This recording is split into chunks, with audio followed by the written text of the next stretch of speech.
Snow fell without sound, a white curtain swallowing the forest. The men lay buried in shallow trenches, rifles across their chests, breath crystallizing in the dark. No tents, no fires. Only the pulse of survival, beating slower each hour. Frost had turned, their coats rigid, seams glittering like knives under a sliver of moonlight.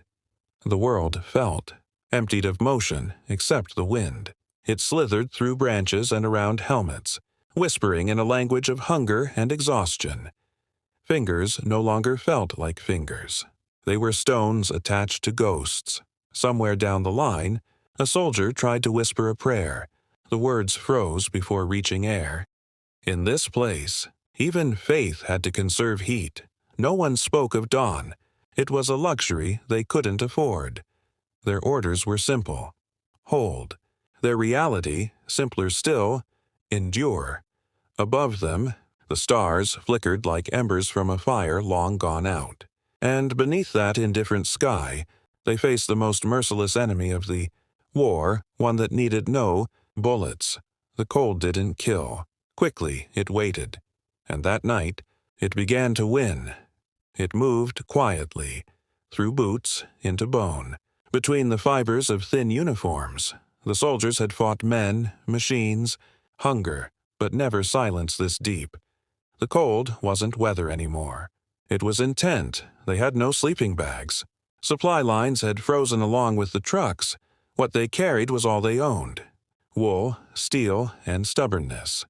The Germans across the forest were ghosts now, unseen but listening, both sides waiting for the other to break first. When the wind rose, it erased footsteps. It erased everything. One man's body was found sitting upright, rifle in hand, eyes open toward the dawn that never came for him. The medics called it freezing and position. The veterans called it the long sleep. There was no glory in this battle against air. 2. Enemy did not shout or bleed. It only stole warmth second by second, like memory fading. Every movement became calculation. How to lie still without dying. How to breathe without wasting heat. And yet, inside that desolation, something unexpected began. A quiet defiance, sparked by necessity. Because to survive winter without fire, they would have to become fire. It was December 1944. The Ardennes forest, dense, frozen, indifferent. Allied units scattered through the trees, supplies stranded miles behind. The Battle of the Bulge had erupted, and winter itself had joined the fight. Temperatures sank to 20 below. Tents ripped in the wind. Canteens froze solid. Men wrapped their feet in torn shirts, layered newspapers between coats. The youngest soldiers, barely old enough to shave, learned quickly that sleep could mean death. Some tried to dig foxholes deep into the soil, but frost made the earth like iron. Others stole straw from nearby barns, risking sniper fire for a few handfuls of warmth. Commanders spoke of strategy and counterattack. The soldiers whispered instead of warmth how to trap it, how to share it, how to keep it from leaving the body too soon. Every hour became a test of physics and will. The question wasn't how to fight, it was how to keep blood moving through the night. And somewhere, in that frozen wilderness, a few men found an answer so simple it felt like revelation. They learned to outsmart the cold not by fighting it, but by listening to it. Frostbite crept like shadow, ears blackened. Fingers stiffened until the trigger. Pull felt like breaking bone. Yet no one surrendered to sleep. They feared the softness it promised. They learned to move constantly, even in stillness. Flex toes, shift shoulders, clench and release. A rhythm against paralysis. When one man's hands failed, another wrapped them in his armpits.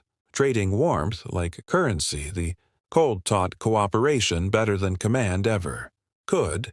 They discovered that a man pressed against the earth lost heat faster than one lifted from it, so they layered pine branches beneath them. A fragile mattress against death. When straw was found, it was gold. When paper was scavenged, it became armor. Their ingenuity was silent, methodical, born of desperation, refined by observation. A sergeant noted it in his pocketbook. Body heat is fire, keep it in. Trap it, share it. That became law. They slept in pairs or threes, bodies curved like parentheses around hope. And in those hours, something shifted.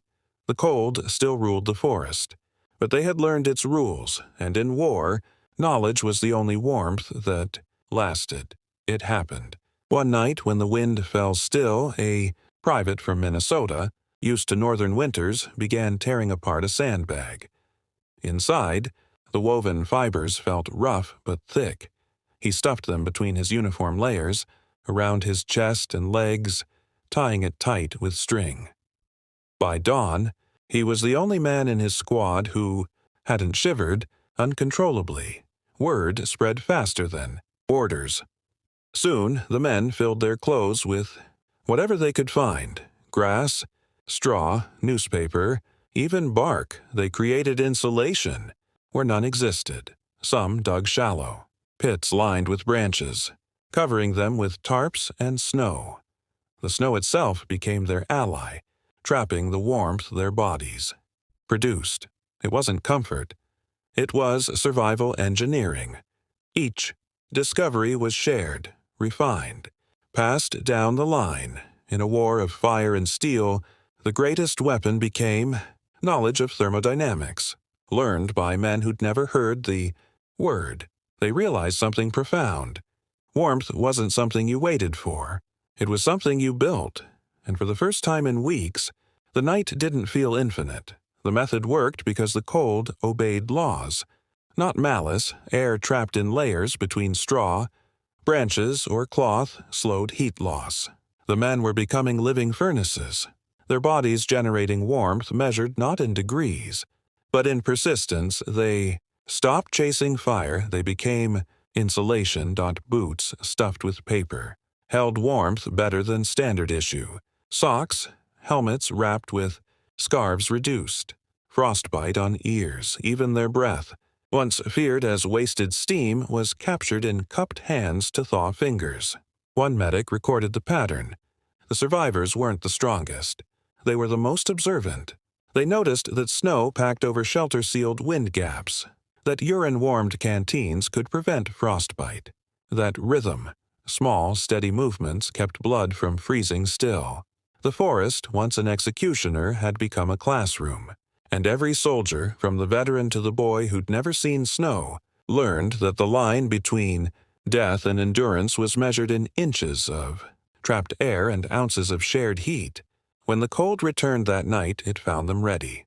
The forest whispered again, but this time they whispered back. By January, the cold had not relented, but neither had they.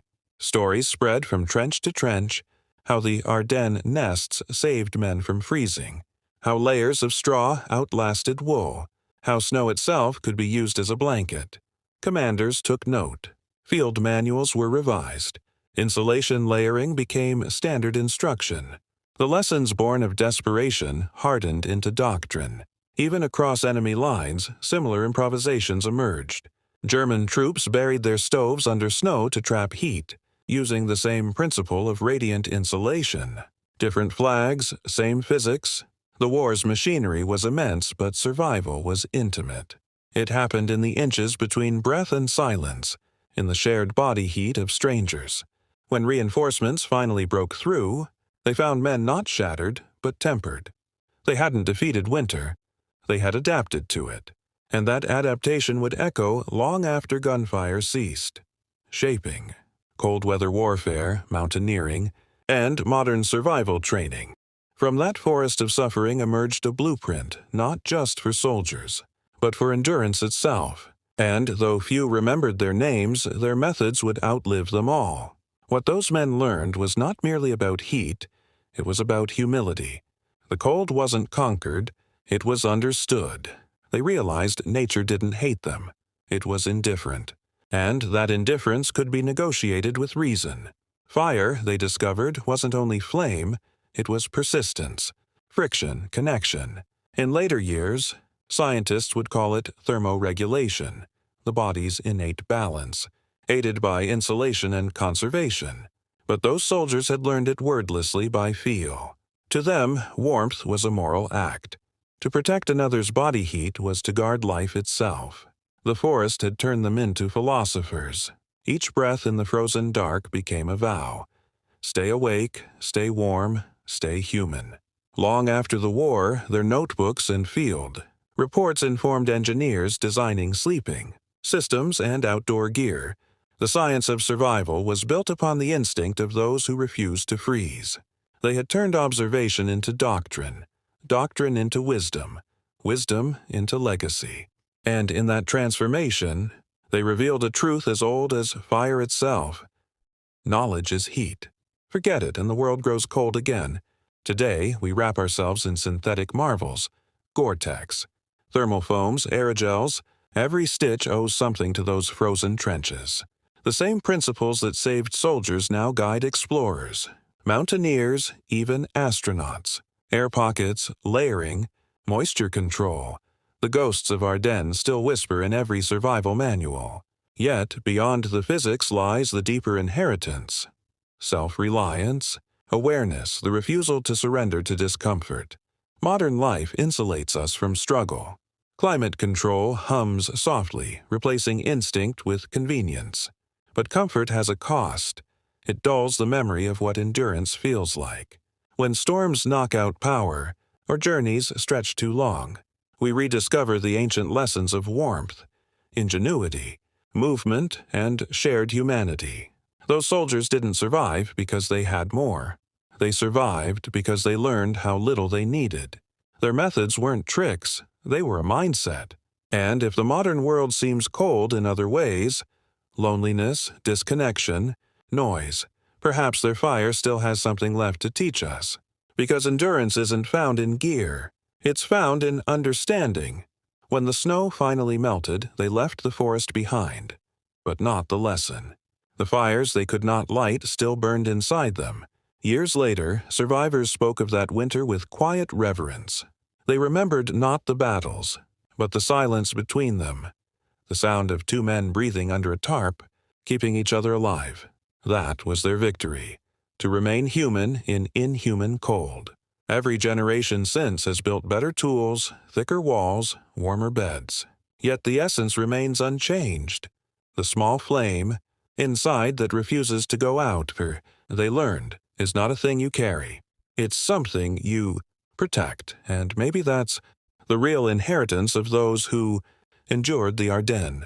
That warmth is made of attention, of care, of refusal. In the forest's frozen dark, they never lit a flame, but somehow they became it.